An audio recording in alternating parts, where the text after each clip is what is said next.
Sacktown 5's Capitol Cannabis Corner here on the Capitol grounds. Inside, we're talking to Amy, who's about to run off and actually testify on a cannabis-related tourism bill. Is that what I'm understanding here? Yes. Cannabis and tourism in California. So Amy, what is that bill going to be about, and what are you going to be testifying? Well, believe it or not, when you look at other states that authorize adult use, what you see is a rise in tourism in those states.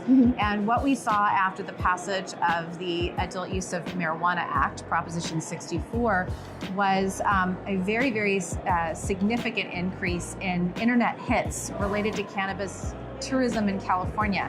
It actually went up 299% in March of 2019. Now, right now, California has about 250 million visitors annually. So we can assume as the compliant cannabis market rolls out even further, we're going to see an increase in tourism as we've seen in other adult use states.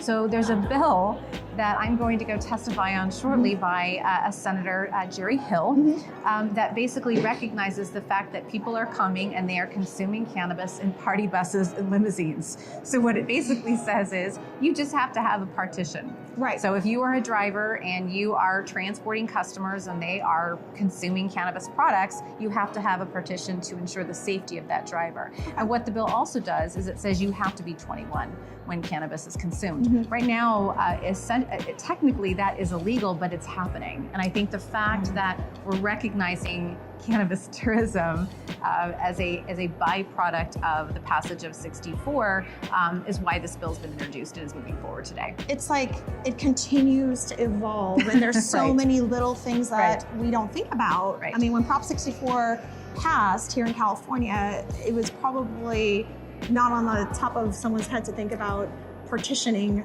party buses. But I guess it makes sense in the world we're in today. So good luck with the testimony today, and keep us posted on what that's going to mean, because as tourism, like Amy said, is a huge component of California, and we're getting into the spring and summertime here, and it's going to have a huge impact on commuting and partying it up, I guess, in California. So anyway, stay tuned. We'll keep an eye on this specific bill and see what happens. And thanks for the ads and follows with Sacktown 5.